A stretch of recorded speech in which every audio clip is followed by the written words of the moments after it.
तथा हमारे YouTube channel पे हम लोग यूपी डीएलएड सेकेंड सेमेस्टर की तैयारी कर रहे हैं।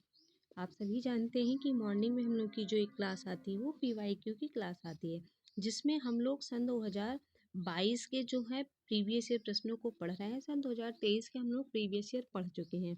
मॉर्निंग में जो हमारी क्लास रहती है उसमें हम लोग कंप्लीट पेपर को सॉल्व करते हैं। आज जो मॉर्निंग में हमारी क्लास थी हिंदी की थी। कल हम लोग जो पढ़ेंगे वो इंग्लिश पढ़ेंगे, उसमें हम लोग इंग्लिश के सन 2022 के कंप्लीट पेपर का एनालिसिस करेंगे। और अगर आप हमारे चैनल पे नए हैं तो प्लीज़ चैनल को सब्सक्राइब करिए, वीडियो को लाइक करिए, शेयर करिए सब अपने उन सभी दोस्तों तक जो डीएलएड की तैयारी कर रहे हैं, जिसका इस बार सेकेंड सेमेस्टर है। और प्लीज़ आप बेल आइकन ज़रूर दबा लीजिए, जिससे आपको मेरी क्लास डालने पे नोटिफिकेशन तुरंत पहुंच जाए और आप क्लास को कंटिन्यू देखिए, क्योंकि आपके पास एग्ज़ाम में नवंबर भी जा रहा है। आप जानते हैं आज 22 है, 8 दिन इधर बचे हैं और दिसंबर के मतलब टोटल आपके पास 30 से 35 दिन हैं। 35 दिन मैं मान के चलती हूँ, क्योंकि इस समय शादियों का सीज़न चल रहा है, तो बहुत लोगों को शादी ब्याह में जाना होगा, अटेंड करना होगा। तो टोटल आपके पास 30 से 35 दिन ही है। जनवरी के फर्स्ट वीक में आप लोगों का एग्ज़ाम होगा, कंफर्म है। तो आप लोग अभी से तैयारी स्टार्ट कर दीजिए। और अगर आपने प्रीवियस ईयर प्रश्नों को अच्छे से पढ़ लिया तो आप बहुत ही आसानी से अपने एग्ज़ाम को क्रैक करेंगे और अच्छे नंबर से क्रैक करेंगे। ऐसा नहीं है कि किसी तरह पास हो जाएंगे, अच्छे नंबर से पास होंगे और आपका परसेंटेज भी अच्छा बनेगा। क्योंकि जो परसेंटेज है हो सकता है वो आने वाले जो एग्ज़ाम है, जो हम लोग की जो वैकेंसी मतलब आएगी, उसमें आप लोग का नंबर काउंट हो, परसेंटेज से आपका मेरिट बने। इसलिए अच्छे से तैयारी करिए और चीज़ों को पढ़िए। कल हम लोग विज्ञान के जितने अति लघु प्रश्न थे, प्रीवियस ईयर प्रश्न पत्रों को हम लोगों ने उसको किया था। आज हम लोग एसएसटी के अति लघु प्रश्नों को करेंगे। हम लोग का जो फर्स्ट क्वेश्चन है, पूछ रहा है कि गुलाम वंश की स्थापना किसने की थी। तो गुलाम वंश की जो स्थापना थी कुतुबुद्दीन ऐबक ने की थी। ये क्वेश्चन ऐसा है जो आपको ऑब्जेक्टिव में भी पूछ लेगा, शॉर्ट में भी पूछ लेगा। अगर आपने ऑब्जेक्टिव अच्छे से पढ़ लिया तो आपके शॉर्ट में मदद करेगा, आपने शॉर्ट अच्छे से पढ़ा है तो आपके ऑब्जेक्टिव लॉन्ग दोनों में मदद करेगा। इसलिए आप ये दोनों अच्छे से पकड़ बना लीजिए, ऑब्जेक्टिव और शॉर्ट क्वेश्चनों की। आप आराम से लॉन्ग क्वेश्चन भी कर लेंगे और शॉर्ट और ऑब्जेक्टिव में आप पूरा पूरा स्कोर लेके जाएंगे। आप जानते हैं ना, मैं थोड़ा सा सॉरी नहीं बताया कि एग्ज़ाम पैटर्न इसका क्या है, तो एक बार उसको भी बता दूं कि 15 नंबर के ऑब्जेक्टिव क्वेश्चन आते हैं, 15 नंबर के ही वेरी शॉर्ट क्वेश्चन आते हैं और 20 नंबर का आपका आता है लॉन्ग क्वेश्चन।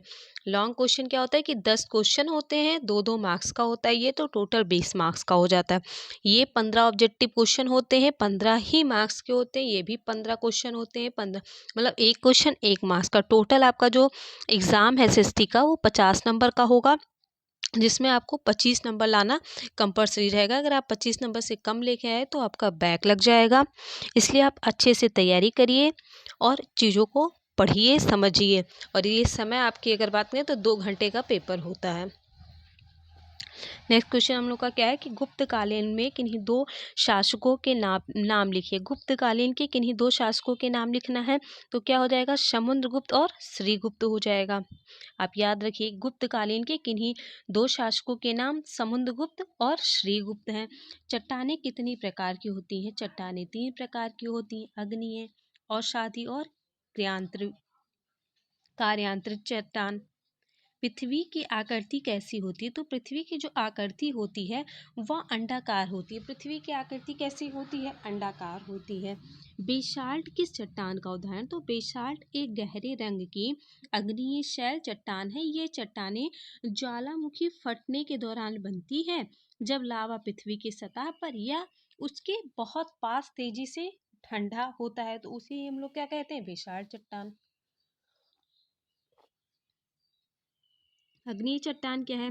ये चट्टानें लावा के विस्फोट के कारण पिघलते हुए चट्टान खनिज के जमने के बाद बनती है। मतलब जिसमें मैग्मा, जिसे मैग्मा भी कहा जाता है। ये चट्टान को क्या कह रहे हैं? मैग्मा भी कह रहे हैं। ये चट्टान लावा के विस्फोट के कारण पिघले हुए जो चट्टान हैं उनके जमने के बाद बनती है, उसे अग्निय चट्टान कहते हैं। बेसाल्ट क्या हुआ कि ये चट्टानें ज्वालामुखी फटने के दौरान बनती है तथा लावा पृथ्वी की सतह पर उसके बहुत पास तेजी से ठंडा बेसाल्ट में क्या हो रहा है, ये ठंडा हो रहा है, इसमें क्या हो रहा है, जम रहा है।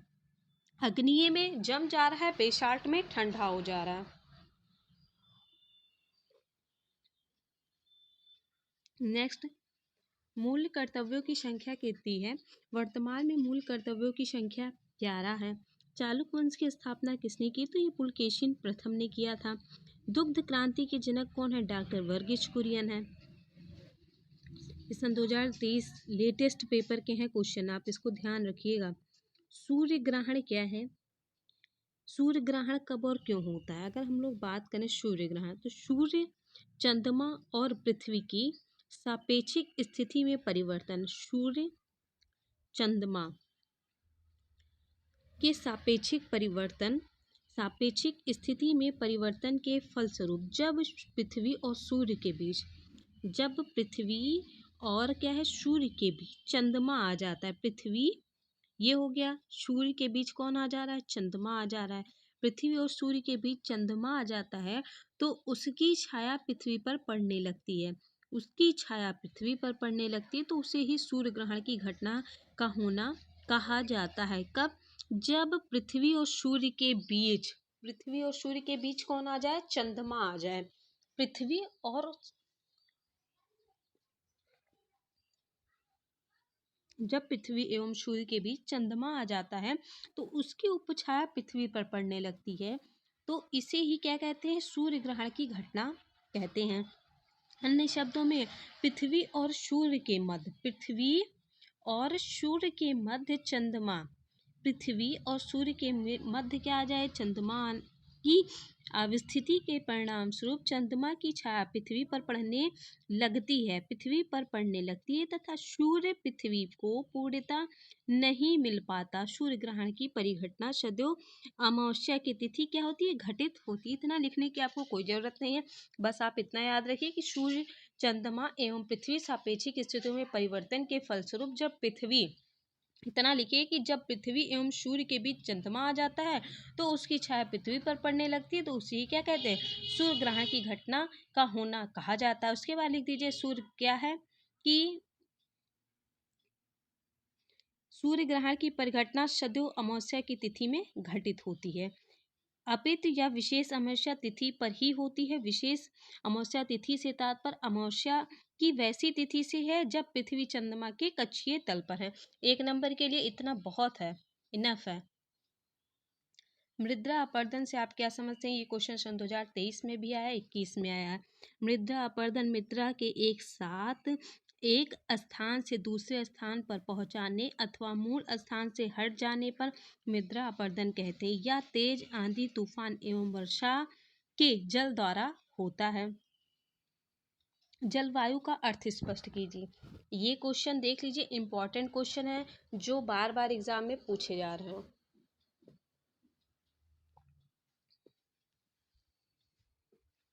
जलवायु का अर्थ स्पष्ट कीजिए। जलवायु किसी बड़े इलाके का औसत मौसम है जो एक लंबे समय से बना रहता है। सरल शब्दों में किसी इलाके में किसी एक तरह का औसत मौसम यदि लंबे समय तक बना रहता तो उस इलाके की जलवायु कहा जाता है। मौसम कुछ दिनों घंटों में बदल सकता है, किंतु जलवायु बदलने में सैकड़ों हजारों वर्ष का क्या लग जाता है, समय लग जाता है। मतलब जलवायु क्या है कि कोई भी जगह आप मान लीजिए, किसी भी स्थान में मान लीजिए कि अगर वहाँ का मौसम एक समान रहता है, क्या रहता है, एक समान रहता है, वो बदलता नहीं है। जलवायु किसी भी बड़े इलाके की औसत मौसम है, वह लंबे समय तक बना रहता है। सरल शब्दों में मतलब किसी भी इलाके में एक तरह के औसत मौसम यदि लंबे समय तक बना रहे तो उस इलाके को क्या कहा जा रहा है, जलवायु कहा जा रहा है। मौसम तो कुछ घंटों में बदल सकता है, लेकिन जलवायु सैकड़ों वर्ष तक क्या होता है, बदलता नहीं है। नेक्स्ट क्वेश्चन क्या है कि भारत में चीन का युद्ध कब हुआ? देखिए सन 2023 में आया और सन 2016 में क्वेश्चन आया कि भारत चीन का युद्ध कब हुआ? 1962 में हुआ। आप इसको याद रखिए, आपसे ऑब्जेक्टिव में भी पूछ सकता है।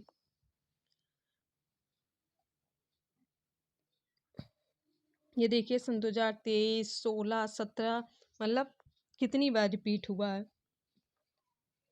भारत किस गोलार्ध पे स्थित है? भारत उत्तरी पूर्वी गोलार्ध पे स्थित है। भारत किस गोलार्ध पे स्थित है? भारत उत्तरी गोलार्ध पर स्थित है। मौलिक अधिकारों से आप क्या समझते हैं? मौलिक अधिकार व्यक्तियों के जीवन के लिए संविधान के द्वारा प्रदान किए जाते हैं। मौलिक अधिकार व्यक्तियों के जीवन के संविधान के द्वारा क्या किए जा रहे हैं? प्रदान किए जा रहे हैं।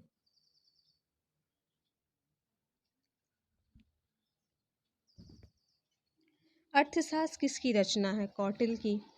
आप लोग कमेंट में बताइए कि मैग्नीसीज किसकी पुस्तक है, किसकी रचना है। नेक्स्ट क्वेश्चन हम लोग का क्या है कि गुप्तकालीन प्रमुख बंदरगाह कौन कौन से थे? तो भड़ोस तथा त्रम्बलिप्त इस युग के प्रमुख बंदरगाह थे। जल के स्रोत कौन कौन से लिखिए? वर्षा, भूतल, प्रवाह, झीलें, जल प्रताप, शिव समुद्रम इत्यादि जल के क्या हैं? स्रोत हैं। जल प्रताप क्या है?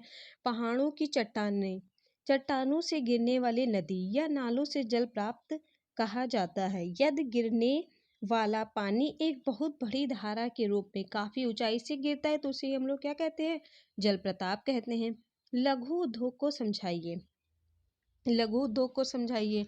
आप लोग थोड़ा सा कुटीर उद्योग के बारे में बताइए। आप चीज़ों को अगर कमेंट करेंगे, पढ़ेंगे, लिखेंगे तो वो चीज़ें आपके दिमाग में ज़्यादा देर तक रहेंगी। लघु उद्योग में उन कारखानों इकाइयों को शामिल किया जाता है जिसमें 1 करोड़ तक की पूंजी का मशीन तथा संयंत्रों से क्या होता है? निवेश होता है। मतलब जहाँ पे आप 1 करोड़ तक की पूंजी लगा रहे हैं वो हमारा क्या हो गया? लघु उद्योग। अति लघु उद्योग क्या है? वह उद्योग जिसमें 25 लाख तक की पूंजी का निवेश हुआ वो क्या हो गया? अति लघु हो गया। मतलब लघु क्या हुआ? जिसमें 1 करोड़ तक की पूंजी लगी। अति लघु क्या हो गया? जिसमें 25 लाख तक की पूंजी लगी। आप ऐसे डिफाइन करिए कि जो हम लोग का जो शॉर्ट क्वेश्चन आता है लिखने में उसमें हम लोग को मैक्सिमम 25 से या 50 शब्दों को लिखना रहता है ना, अति लघु में। और जहाँ पे लघु रहता है वहाँ पे हमेशा 75 शब्द या 100 शब्दों को लिखना रहता है। तो आपका लघु हो गया। लघु अति लघु को आप ऐसे कि जहाँ अति रहेगा वहाँ तो कम ही पूंजी लगेगा, जहाँ लघु रहेगा वहाँ ज़्यादा पूंजी लगेगा। कुटीर एवं लघु उद्योग की प्रमुख समस्याएं क्या है कि कच्चे माल की समस्या, बड़े उद्योगों की प्रतियोगिता। मतलब इनके पास कच्चे माल की समस्या रहती है कि माल को कैसे मंगाया जाए, माल मतलब कौन कौन से माल जरूरी होते हैं, और बड़े उद्योगों से प्रतियोगिता इनकी ज़्यादा रहती है। सार्वजनिक क्षेत्र के उद्योगों की वर्तमान में संख्या कितनी है? 3 है। बहुराष्ट्रीय कंपनी क्या है? बहुराष्ट्रीय कंपनी एक ऐसी फर्म होती है जिसका प्रधान कार्यालय तो एक देश में होता है किंतु उनकी व्यापारिक क्रियाएं बहुत से अन्य देशों में होती है। इन्हें ही राष्ट्र निगम कहते हैं। नेक्स्ट, संविधान के निर्माण में कितना समय लगा? यह संविधान सभा द्वारा कब पारित किया गया था? तो संविधान निर्माण में 2 वर्ष 11 माह 18 दिन। ये क्वेश्चन आप याद करिए, अच्छे से याद रखिएगा। ये आपके सीटेट, टेट, सुपर टेट, मतलब कहीं भी आप कोई भी सरकारी नौकरी के लिए बैठ रहे हैं, कोई भी कॉम्पिटिटिव एग्जाम दे रहे हैं कंपटीशन का, तो वहाँ पे ये क्वेश्चन पूछेगा जरूर। पारित कब हुआ? 26 जनवरी 1950 को। संविधान सभा निर्माता के अध्यक्ष कौन है? आप लोग कमेंट में इसका आंसर मुझे बताइएगा। नेक्स्ट, मौलिक अधिकार किसकी निरकुशलता पर रोक लगाता है? तो मौलिक अधिकार सरकार की निकुशलता पे रोक लगाता है। सल्तनत युग में चरखा शब्द किससे संबंधित है? सिंचाई के लिए प्रयोग किए जाने वाली चमड़े की बाल्टी। चरखा शब्द का प्रयोग सिंचाई के लिए प्रयोग किए जाने वाले चमड़े की बाल्टी का को हम लोग कहते हैं। गुलाम वंश का अंतिम शासक कौन था? तो कैकुबात था। कौन था? कैकुबात था। नेक्स्ट क्या है कि मंगोल आक्रमण से भारत की उत्तर पश्चिम सीमाओं को सुरक्षित रखने के लिए बलबन ने कौन कौन से कार्य किए? उसने अपने बेटे मोहम्मद खान को लड़ने भेजा। कौन से कार्य किए? उसने अपने बेटे को ही लड़ने के लिए भेज दिया था। दिल्ली के अधिकांश सुल्तानों द्वारा खलीफा के पद को संभावित करने का वास्तविक लक्ष्य क्या था? तो सुल्तान क्या था, खुद खुद को खुदा का प्रतीक समझता था। सुल्तान जो थे वो क्या थे, खुद को ही खुदा समझते थे। सल्तनत काल में तोते हिंद, भारत का तोता की उपाधि किसे प्राप्त है, तो ये अमीर खुसरो को प्राप्त है। ये भी क्वेश्चन टेट में बहुत पूछता है और ये हिंदी में पूछता है। किस सब्जेक्ट में, तो हिंदी में। तोते हिंद, भारत का तोता की उपाधि किसे प्राप्त है, तो अमीर खुसरो को प्राप्त है। शिवाजी के समय सरसूबादार किसे कहा जाता था, तो किसी क्षेत्र विशेष के प्रतिनिधि सेनापति को कहा जाता है। 86वें संविधान में अनुच्छेद 21A में जोड़ा गया शिक्षा का अधिकार क्या है, तो 6 से 14 वर्ष तक के बच्चों के लिए अनिवार्य एवं निःशुल्क शिक्षा। आप इसको याद कर लीजिए, ये आपके ऑब्जेक्टिव में पूछता है कि 6 से 14 वर्ष के बच्चों के लिए अनिवार्य एवं निःशुल्क शिक्षा किस अनुच्छेद में बात की गई है, तो अनुच्छेद 21A में बात की गई है। किस सन में इसके बारे में बात की गई थी, किस एक्ट के तहत आया, ये आप कमेंट में बताइए, क्योंकि मैंने ये क्वेश्चन कई बार रिपीट करा और मैंने बार बार चिल्ला चिल्ला के आपको बताया कि ये क्वेश्चन आपके लिए इम्पॉर्टेंट है। ये क्वेश्चन आपके एसएसटी में इम्पॉर्टेंट, वर्तमान भारतीय समाज, शिक्षा के नवीन मतलब कुछ ऐसे प्रश्न हैं जो आपके तीनों सब्जेक्ट में, मतलब मान लीजिए कि सारे सब्जेक्ट के लिए इम्पॉर्टेंट होते हैं। ये मोस्ट इम्पॉर्टेंट। समवर्ती सूची किसे कहते हैं, जिसमें केंद्र व राज्य दोनों विषय में कानून बनाए जाएं। शिक्षा किस सूची का विषय है, ये भी क्वेश्चन बहुत इंपॉर्टेंट है, बार बार पूछता है। और आप इसको कमेंट में बताइए कि शिक्षा किस सूची के अंतर्गत आता है। FIR का पूरा नाम fast information report. Fast information report क्या है, FIR। शैल कितने प्रकार के होते हैं, 3 प्रकार के होते हैं, अग्नेय शैल, अवसादी शैल, रूपांतरित शैल। स्वैज लहर किन सागरों जोड़ती है, या लाल सागर और भूमध्य सागर को जोड़ती है। आप देख लीजिए कि ये प्रीवियस ईयर प्रश्न पत्र हैं। अगर आप प्रीवियस ईयर प्रश्न पत्रों को खूब अच्छे से पढ़ लिए, गारंटी लेती हूँ कि आपका बैक नहीं लगेगा, आप बहुत ही अच्छे नंबर से पास होंगे। बस आप क्लास को 2 से 3 बार देखिएगा, और अगर आपको वीडियो पसंद आ रही है, चीज़ें जो क्वेश्चन हैं समझ आ रहे हैं, तो प्लीज़ आप उसको लाइक करिए। क्योंकि ये क्या होता है, थ्योरिकल जो सब्जेक्ट होता है वो कोई खुद से नहीं पढ़ पाता है, उसमें क्या होता है कि बोरियत होने लगती है या नींद आने लगती है। अगर आप किसी और की क्लास को देख रहे हैं तो ऐसा होता है कि आप इधर उधर काम भी अपना कर रहे हैं, चीज़ों को सुन रहे हैं, तो आपको बोरियत कम होता है। बट बुक लेके जब आप खुद पढ़ते हैं तो उस टाइम नींद ज़्यादा आती है। टुंडा प्रदेश में चलने वाली हवाओं को किस नाम से आते हैं, तो ये पछुआ पवन होती है। क्या होती है, पछुआ पवन। अमेजन तथा जायर घाटी के लोगों का मुख्य व्यवसाय क्या था, पशुपालन, मत्स्य पालन, और क्या था, दुग्ध उद्योग।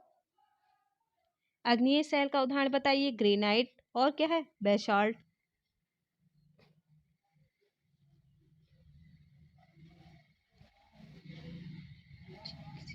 पैंजिया किसे कहते हैं, भूखस्थल के कारण जो भूखंड निर्मित होते हैं उन्हें हम लोग क्या कहते हैं, पैंजिया कहते हैं। कोणार्क के सूर्य मंदिर किस प्रांत में स्थित है, इसका निर्माण किसने किया था, तो कोणार्क का जो सूर्य मंदिर का निर्माण है, गंग वंश के राजा नरसिंह देव प्रथम ने कराया था। सूर्य मंदिर कोणार्क उड़ीसा में पुरी से लगभग 30 किलोमीटर दूर समुद्र तट पर स्थित है। ये क्वेश्चन भी आपके टेट सीटेट में बहुत पूछता है कि सूर्य मंदिर कोणार्क किस राज्य में स्थित है, तो क्या रहता है, उड़ीसा में स्थित है। नेक्स्ट, चोलों के शासनकाल में जनपद तथा गांवों को क्या कहा जाता था, तो चोलों के शासनकाल में जनपद को नाडु तथा गांवों को पुरम कहा जाता था। इब्राहिम लोदी और बाबा का युद्ध कब और कहां पे हुआ, सन 1526 में। सन 1526 में पानीपत के मैदान में इब्राहिम लोदी और बाबा का मुकाबला हुआ। युद्ध में इब्राहिम लोदी की पराजय हुई, इब्राहिम लोदी मारा गया। बाबर ने लोदी वंश का अंत करके भारत में गुलाम वंश की क्या थी, स्थापना की थी। मोहम्मद साहब के 5 सिद्धांतों में जकात का अर्थ स्पष्ट कीजिए। अपनी वार्षिक कमाई का 2.5% दान करना क्या कहला रहा है, जकात कहलाया। पृथ्वी का भूपटल भू प्रॉपर्टी के नीचे अंध स्तर में 3 परतों में कौन कौन सी थी? तो पृथ्वी की जो भू प्रॉपर्टी के नीचे अंध स्तर में निम्नलिखित 3 परतें थी: शियाल, शीमा, निफे। आग्नेय शैल की विशेषता बताइए। इन चट्टान इन चट्टानों की निम्न विशेषताएं: ये चट्टानें जीव जंतु वनस्पति रहित हैं। ये रावेदार चट्टान है। ये कठोर अपारगम्य चट्टानें हैं। इन चट्टानों में परतें नहीं होती हैं। ज्वालामुखी कितने प्रकार की होती? 3। सक्रिय, सुषुप्त, मृत या शांत। ये आप याद कर लीजिए, ये इंपॉर्टेंट क्वेश्चन है। ये आपके एग्जाम में इस बार आने की बहुत प्रबल संभावना है कि ज्वालामुखी कितने प्रकार की होती हैं? 3। सक्रिय, सुषुप्त, मृत। नेक्स्ट क्वेश्चन क्या है कि बालुका स्तूप कहाँ पाया जाता है? पवन द्वारा रेत एवं बालू के निक्षेप से निर्मित टीलों को बालुका स्तूप कहते हैं। इन स्तूपों के आकार में तथा स्वरूप में बहुत विविध देखने को नहीं मिलती है। बालुका स्तूप का निर्माण शुष्क एवं अर्ध शुष्क भागों के अलावा सागर तटीय भागों में झीलों के रेतीले प्रदेश से होकर प्रवाहित होने वाली सरिताओं के बाढ़ के क्षेत्र में पाए जाते हैं। नेक्स्ट क्वेश्चन क्या है कि मिस्टर तथा विजार्ड किस प्रकार की हवाएं या ठंडी ध्रुवी हवाएं हैं जो रोन नदी की घाटी से कोहर चलती है? विजार्ड या हिम झंझावत या बर्फ के कणों से युक्त ध्रुवी हवाएं हैं। रूस के टुंडा प्रदेश एवं साइबेरिया में ब्रिजलैंड का स्थानीय नाम क्रमशः पुर्गा क्या है? बुरान है। संविधान सभा कब बनाई गई? इसमें कुल कितने लोग थे? बहुत कहानी है लंबी चौड़ी, इतना मैं तो नहीं पढ़ाऊंगी। थोड़ा सा मैं आप लोगों को बता देती हूँ कि संविधान सभा में कुल सदस्य पूछा है, कुल कितने सदस्य थे? तो 389 निर्धारित की गई थी, जिसमें 292 सदस्य ब्रिटिश प्रांत के थे, 93 सदस्य देशी रियासतों से थे तथा 4 सदस्य चीफ कमिश्नर के थे, है ना।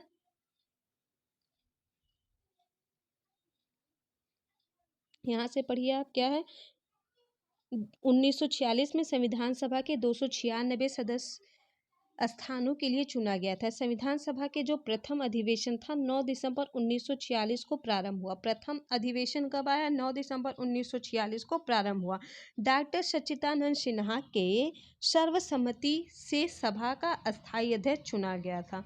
11 दिसंबर 1946 को कांग्रेस के वरिष्ठ नेता डॉक्टर राजेंद्र प्रसाद को संविधान सभा का क्या अस्थायी अध्यक्ष निर्वाचित किया गया था। संविधान का उद्देश्य का प्रस्ताव किसने दिया? तो पंडित जवाहरलाल नेहरू द्वारा 13 दिसंबर 1946 को क्या किया गया था? प्रस्तावित किया गया था। 19 दिसंबर 1946 को क्या हुआ था? प्रारंभ हुआ था। डॉक्टर सच्चिदानंद सिन्हा सर्वसम्मति के सभा का अस्थायी अध्यक्ष। पूछता है कि अस्थायी अध्यक्ष कौन थे? तो डॉक्टर सच्चिदानंद सिन्हा थे। अस्थायी अध्यक्ष कौन थे? डॉक्टर राजेंद्र प्रसाद थे। और संविधान सभा का उद्देश्य का प्रस्ताव किसने दिया था? तो पंडित जवाहरलाल नेहरू ने। कब दिया? 13 दिसंबर 1946 को। पथ निरपेक्ष से आप क्या समझते हैं? पथ निरपेक्ष उस राज्य को कहते हैं जिसमें राज्य की निगाह में सभी पथ धर्म क्या होते हैं? समान होते हैं। कालिदास के 2 ग्रंथों के नाम बताइए। तो रघुवंश, महाकाव्य, अभिज्ञान, शकुंतला। आप लोग कमेंट में उसका आंसर बताइए कि एमिल पुस्तक के लेखक कौन है। ये आपका नवीन प्रयास से मैंने क्वेश्चन पुटअप किया है। सेकंड पेपर जो आप लोगों का है कि शिक्षा के नवीन प्रयास, प्रारंभिक शिक्षा के नवीन प्रयास, इसमें ये 2 क्वेश्चन मतलब 2 पुस्तक बहुत इंपॉर्टेंट है। बार बार पूछता है कि एमिल पुस्तक के लेखक कौन है, और एक क्वेश्चन आपसे पूछता है दिव्य शपन पुस्तक के लेखक कौन है। इन अगर दोनों पुस्तकों के बारे में आप लोगों को पता है तो प्लीज़ कमेंट में बताइए। ये दोनों पुस्तक आप लोगों के लिए बहुत इंपॉर्टेंट है। इन्हीं 2 में से कोई एक पुस्तक आपसे पूछेगा जरूर। गुप्तकालीन चित्रकला की 2 केंद्रों के नाम बताइए। तो मथुरा, सारनाथ और पाटलिपुत्र।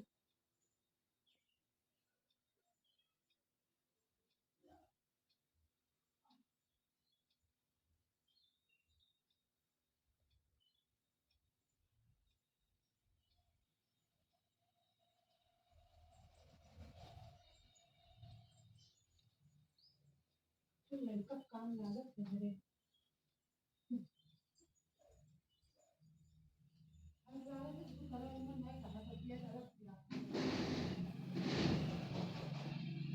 हम लोग किस क्वेश्चन पे थे, इसी पे थे ना। राजपूत की उत्पत्ति से संबंधित 2 सिद्धांतों का नाम उल्लेख कीजिए। तो बहुत ज़्यादा इसके बारे में डीप नहीं पढ़ाऊंगी क्योंकि ये लॉन्ग में पूछेगा। नाम उल्लेख करना है तो आप सीधे लिख दीजिए विदेशी उत्पत्ति का सिद्धांत और अग्निकांड का सिद्धांत। भोज किस वंश के राजा थे, तो भोज परमवार वंश का राजा था। उसकी राजधानी धारा नगरी थी। गीत गोविंद किसकी प्रसिद्ध रचना है, जयदेव की। खुजरोहो का मंदिर निर्माण किन राजाओं ने कराया था, चंदेल के राजाओं ने। भक्तकालीन 2 संतों के नाम, भक्ति आंदोलन के संत रामानुजाचार्य, रामानंद, गुरु नानक एवं कबीर थे। जलवायु का अर्थ स्पष्ट कीजिए। जलवायु किसी बड़े इलाके के औसत समय में जो एक लंबे समय तक बना रहे उसी क्या कहते हैं, जलवायु। मौसमी परिवर्तन है वह हर समय कुछ दिन, कुछ सेकंड, कुछ घंटों में होता रहता है, बट जलवायु परिवर्तन काफी सैकड़ों समय के बाद जलवायु परिवर्तन होता है। ये क्वेश्चन रिपीट हुआ है। राजपूत काल के 4 कवियों के नाम, पृथ्वीराज रासो, हलायुद्ध और क्या है, नैनचंद, सूरी, पद्मगुप्त। भोज प्रबंध किसकी रचना है, वल्लव की है। प्रयाग प्रशस्ति हरिशेर की है। मौर्य वंश के संस्थापक चंद्रगुप्त मौर्य हैं।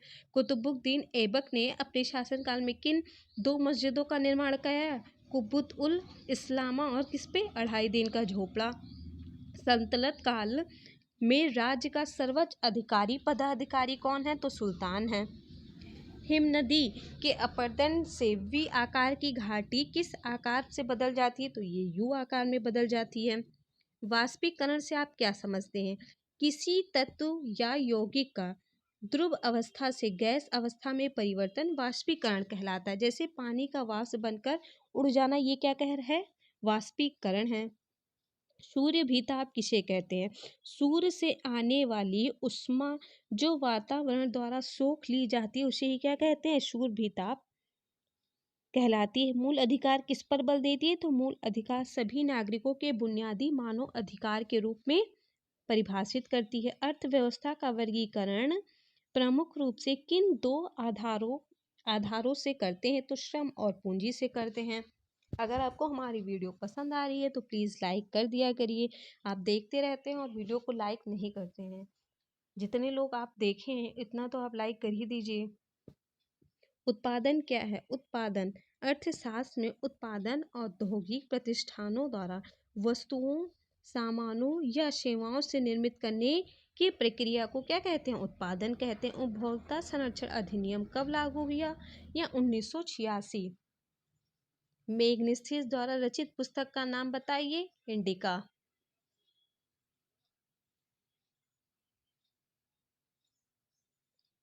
तृतीय बौद्ध संगति का आयोजन किसके शासनकाल में हुआ, सम्राट अशोक। खुजरोहो के मंदिर का निर्माण किन राजाओं के द्वारा कराया था, तो चंदेल राजाओं द्वारा कराया गया था। राजपूत कालीन प्रसिद्ध शिक्षा केंद्रों के नाम लिखिए, नालंदा, विक्रयशिला, काशी, उज्जैन मंदिर। अगर मैं आपसे पूछूं, आपसे एक इम्पॉर्टेंट जो क्वेश्चन है बहुत बार बार पूछता है, तो ये आप बताइए कमेंट में कि उड का घोषणा पत्र किस वर्ष आया था। बहुत इंपॉर्टेंट क्वेश्चन है। ये जो क्वेश्चन मैं आपसे पुटअप कर रही हूँ ये आपके एग्जाम में आने की प्रबल संभावना, ये रिपीटेड क्वेश्चन है जो बार बार पूछे जा रहे हैं। मोहम्मद गजनवी ने भारत के प्रसिद्ध मंदिर पर 17 बार आक्रमण किया था, किस मंदिर पे, तो ये सोमनाथ मंदिर है। कौन कौन सोमनाथ मंदिर गया है। सल्तनत कालीन राज्य की आय के 2 साधन लिखिए। उश्र यानी मुस्लिमों के लिए जाने वाला कर, खराज क्या है, गैर मुस्लिमों के लिए किया जाने वाला कर। परतदार शैल के 2 उदाहरण लिखिए, एक बलुआ पत्थर है, चूना पत्थर है, स्लेट, संगमरमर, ग्रेनाइट। विश्व की सबसे बड़ी नदी कौन सी है, ये अमेजन नदी है। विश्व की सबसे बड़ी नदी अमेजन नदी। ये आपके TET, C TET, super TET में ये क्वेश्चन पूछता है। ये देखिए, मतलब इतनी बार ये क्वेश्चन आया है तो क्या ये इस बार आपके एग्जाम में नहीं आ सकता है। 16, 17, 19, 16 में आया, 17 में आया, फिर 2 साल मिस किया, 19 में आया, 20 में आया, 23 में आया नहीं। तो इस बार ये क्वेश्चन आपके एग्जाम में आने की प्रबल चांस है। इसको आप अच्छे से पढ़ लीजिए कि सूर्य ताप सूर्य से पृथ्वी तक पहुंचने वाले सौर विकिरण ऊर्जा को सूर्य ताप कहते हैं। मतलब जो सूर्य ताप, सूर्य से जो पृथ्वी तक जो उसकी सौर विकिरण होती है, मतलब जो सूर्य की रोशनी होती है, ऊर्जा होती है, सूर्य विकिरण ऊर्जा को सूर्य ताप कहते हैं। मतलब जो उसकी विकिरण होती है उसी ऊर्जा को हम लोग क्या कहते हैं, सूर्य ताप कहते हैं। ऊर्जा लघु तरंगों के रूप में पृथ्वी पर पहुंचती है। उसके जो मतलब आप देखते होंगे कि सूर्य जब तेज रोशनी में रहता है तो एक लाइन सा वो दिखता है नहीं, बट ऐसा आप ध्यान दीजिए कभी तो ऐसे लगेगा कि हाँ सीधी रोशनी आप पे जो पड़ रही है, तो वो जो सीधी रेखा जो आ रही है, विकर्ण आ रहा है, उसी को क्या कह रहे हैं, सूर्य ताप कहते हैं, हम लोग कहते हैं। ज्वार भाटा से आप क्या समझते हैं, ये भी इंपॉर्टेंट क्वेश्चन है। ज्वार भाटा वह विशिष्ट क्रिया है जिसमें सूर्य व चंद्रमा का गुरुत्वाकर्षण की शक्ति से प्रभाव से प्रतिदिन नियमित रूप से समुद्र तल पर उठता है एवं नीचे गिरता है। पानी के ऊपर उठने की क्रिया को ज्वार कहते हैं एवं नीचे गिरने की क्रिया को क्या कहते हैं, भाटा कहते हैं। जब ऊपर फ्लो उठ रहा है तो उसे हम लोग क्या कह रहे हैं, ज्वार कह रहे हैं। अब जब नीचे आ रहा है तो उसे हम लोग क्या कह रहे हैं, भाटा कह रहे हैं। बस इतना याद रखिए और मत याद रखिए। संविधान सभा प्रारूप समिति के अध्यक्ष कौन है? संविधान सभा प्रारूप समिति के अध्यक्ष कौन है? Doctor BR Ambedkar. जो क्वेश्चन मैंने आपसे पुटअप किया है, अगर आप मेरी क्लास को पूरा देखेंगे तो आप जो भी क्वेश्चन पूछा है आपको इसी में आंसर मिल जाएगा, सिवाय दो के कि एमिल पुस्तक के लेखक कौन है और दिव्य शपन पुस्तक के लेखक कौन है, क्योंकि ये नवीन प्रयास का क्वेश्चन है। उठ की घोषणा पत्र ये सब दूसरे उसका है, विषय का है। लेकिन अगर आप चीज़ों को पढ़ेंगे समझेंगे तो ये पेपर सेकंड का है। और ऐसा नहीं कि खाली आपके पेपर में खाली आप SST का पेपर देने जा रहे हैं, आपको सातों पेपर को एक साथ लेके पढ़ना पड़ेगा, तभी आप चीज़ों को जानेंगे। भारतीय नागरिक के किन्हीं दो मूल अधिकारों के नाम, जीवित रहने का अधिकार, घूमने फिरने की क्या स्वतंत्रता का अधिकार। भारत में हरित क्रांति के जनक MS स्वामीनाथन। अर्थशास्त्र की मूल समस्या, असीमित आवश्यकताएं, सीमित। सल्तनत काल का अंतिम सुल्तान कौन था? इब्राहिम लोदी। अशोक ने किस धर्म को राजश्रय प्रदान किया था? तो यह बौद्ध धर्म को प्रदान किया था। अजंता वर्तमान भारत के किस राज्य में स्थित है? अजंता गुफा महाराष्ट्र के औरंगाबाद। ये अजंता गुफा पूछ लेता है कि महाराष्ट्र के किस जिले में स्थित है, तो ये औरंगाबाद जिले में स्थित है। अजंता गुफा सन 1983 से यूनेस्को के विश्व धरोहर में क्या है, स्थापित है, धरोहर स्थल है। दिल्ली सल्तनत के किन्हीं दो राजवंशों के नाम लिखे, तो आप देख लीजिए, गुलाम वंश, खिलजी वंश, तुगलक वंश, सौयद वंश, लोधी। आप इनके ईयर को वीडियो पुश करके आप लिखना चाहें तो लिख लीजिएगा। हर्षकालीन के दो शिक्षा केंद्रों के नाम लिखिए, नालंदा विश्वविद्यालय और तक्षशिला। ये याद कर लीजिए, इंपॉर्टेंट क्वेश्चन है आप लोगों के लिए। किस अक्षांश रेखा को भूमध्य रेखा कहा जाता है? मोस्ट इंपॉर्टेंट क्वेश्चन है, ये आपके एग्जाम में रिपीट होता रहता है। 0 डिग्री अक्षांश जाने वाली रेखा को क्या कहते हैं? भूमध्य रेखा कहते हैं। ये DLED फर्स्ट सेमेस्टर में भी क्वेश्चन आया था, क्योंकि मैंने पेपर देखा था, उसमें एक क्वेश्चन पूछा हुआ था कि किस अक्षांश रेखा को भूमध्य रेखा कहा जाता है। उपछाया किसे कहते हैं? अपक्षय क्या है? पूछ रहा है कि अपक्षय क्या है? ऐसी सभी प्रक्रियाएं जिनसे चट्टानें अपने स्थान पर टूटती रहती हैं और टूटा हुआ पदार्थ अपने मूल स्थान पर ही पड़ा रहता है, उसे क्या कहते हैं? अपक्षय कहते हैं। मौसम और जलवायु में क्या अंतर है? देखिए, सीधी साधी बात, मौसम कुछ समय कुछ सेकंड में बदलता रहता है, मतलब कुछ घंटों की बात कर दीजिए, बदलता रहता है। बट जलवायु को बदलने में सैकड़ों वर्ष का समय लग जाता है। बस इतना ही लिख देंगे, पूरा नंबर। किसी स्थान की दिन प्रतिदिन की वायुमंडलीय अवस्था को मौसम कहा जाता है तथा मौसम में होने वाले दीर्घकालिक परिवर्तन को जलवायु कहते हैं। मतलब दीर्घकालिक जो आने वाले समय में कभी सैकड़ों वर्ष में होगा, तो उसे ही क्या कहते हैं? जलवायु। दूसरे शब्दों में मौसम अल्पकालिक वायुमंडलीय दशा को दर्शाता है, जलवायु दीर्घकालिक वायुमंडलीय को दर्शाता है। मौसम और जलवायु दोनों के तत्व तापमान, वायु दाब, आर्द्रता आदि होते हैं। वायुमंडल के सबसे निचली परत को क्षोभ मंडल कहते हैं। विश्व के सबसे गहरे महासागरीय गर्त का क्या नाम है? मरीपाना गर्त विश्व का प्रमुख और बहुत ही गहरा महासागरीय गर्त है। यह पश्चिमी प्रशांत महासागर के मरियाना द्वीप समूह के 200 किलोमीटर पूर्व में क्या है, स्थित है। मूल अधिकारों को किन परिस्थितियों में स्थगित किया जाता है? आपात स्थिति लागू होने की स्थिति में अनुच्छेद 20 और 21 को छोड़कर शेष मूल अधिकारों में से किसी को भी राष्ट्रपति के आदेश द्वारा अस्थायी रूप से क्या निलंबित किया जा सकता है। संवैधानिक उपचारों के अधिकारों के अंतर्गत न्यायालय कितने प्रकार के लेख जारी करता है? बद्धी प्रत्यक्षीकरण, परामादेश, निषादादेश, अधिकर, पुच्छ आदेश, उत्प्रेषण। मुद्रास्फीति के किन्हीं दो प्रकारों आंशिक मुद्रा, पूर्ण मुद्रा और क्या है रेगती या चलती हुई मुद्रा। स्क्यूप्लेशन मुद्रा। उपभोक्ता संरक्षण अधिनियम कब पास हुआ? 1986 में। विकसित अर्थव्यवस्था का क्या तात्पर्य? जो विकसित अर्थव्यवस्था से अभिप्राय है उस अर्थव्यवस्था से है जिस अर्थव्यवस्था ने विकास के उच्चतम मानक को प्राप्त कर लिया तथा लोग उच्च स्तर का जीवन व्यतीत कर रहे हैं। मौर्य समाज का अंतिम सम्राट कौन था? मौर्य समाज का जो अंतिम सम्राट था वो कौन था? बृहद था। दशावतार मंदिर कहाँ स्थित है? देवगढ़ में। तुगलक वंश का संस्थापक गयासुद्दीन तुगलक। कबीरदास का जन्म वाराणसी में संवत जो है 1398 में हुआ था। चट्टान कितने प्रकार के हैं? देखिए कितनी बार ये क्वेश्चन आया, हमारे ख्याल से 3 से 4 बार। अग्निय चट्टान, अवसादी, रूपांतरित। याद कर लीजिए, ये आपके एग्जाम सन 2025 में ही होगा आप लोगों का एग्जाम, तो ये इम्पोर्टेंट क्वेश्चन है आप लोगों के लिए। राष्ट्रीय उपभोक्ता दिवस 24 दिसंबर को मनाया जाता है। हरित क्रांति किससे संबंधित है? तो हरित क्रांति का तात्पर्य कृषि करने के तरीकों में सुधार करने तथा कृषि उत्पादन में वृद्धि से है।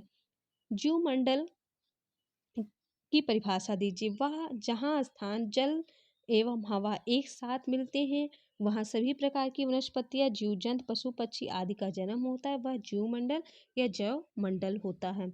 नागरिकता किस अनुच्छेद में? तो अनुच्छेद 5 से अनुच्छेद 11 तक। खिलजी वंश के 2 शासक के नाम जलालुद्दीन खिलजी तथा अलाउद्दीन खिलजी हैं। बस खत्म हो गया, आप लोग परेशान मत होइए, लास्ट पेज है।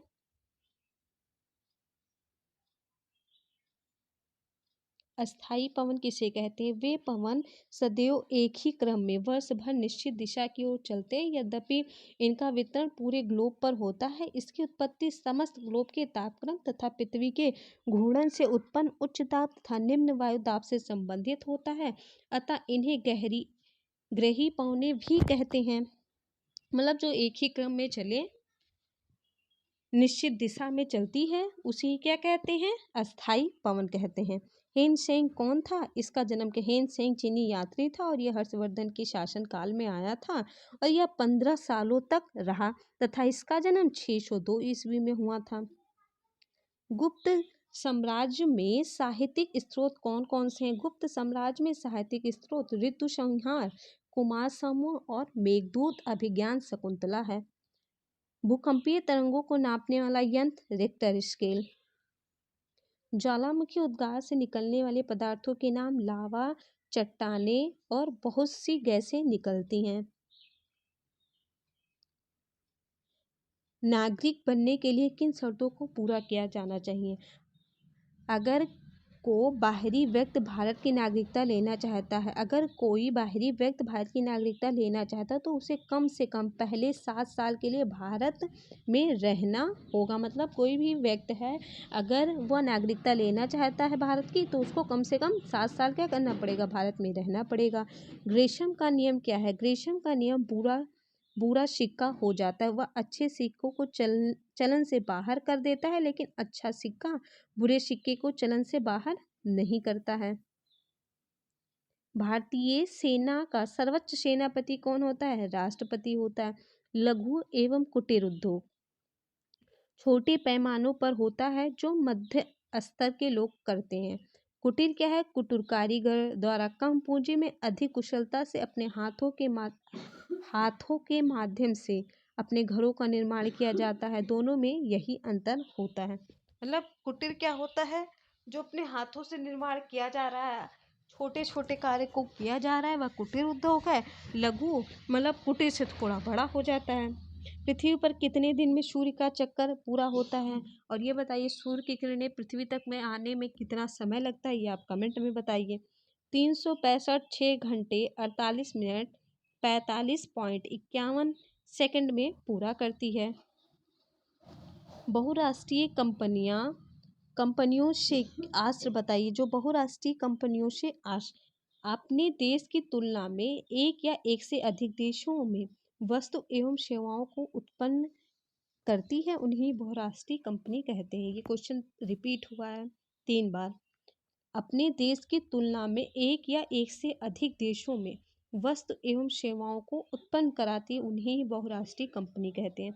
हम लोगों ने जितने भी प्रीवियस ईयर प्रश्न थे एक साथ सारे अति लघु प्रश्नों को देख लिया। ऑब्जेक्टिव क्वेश्चन मैं करा चुकी हूँ, आप उसको देख लीजिए। और मॉर्निंग में हम लोग ये प्रीवियस ईयर प्रश्न पत्र सॉल्व कर रहे हैं कंप्लीट, उसको आप देखिए। इससे बाहर आपके एग्ज़ाम में कुछ नहीं आ रहा है, आएगा, गारंटी है। और अगर आपको हमारी वीडियो पसंद आ रही है, चीज़ें थोड़ी बहुत समझ आ रही है, तो आप प्लीज़ वीडियो को लाइक करिए, अपने दोस्तों तक शेयर करिए और चैनल को सब्सक्राइब कीजिए और बेल आइकन ज़रूर दबा लीजिए कि आपको हमारी क्लास का नोटिफिकेशन मिल जाए, जिससे आप क्लास को तुरंत देखें और चीज़ों को समझें। मिलते हैं आपको नेक्स्ट वीडियो में। धन्यवाद।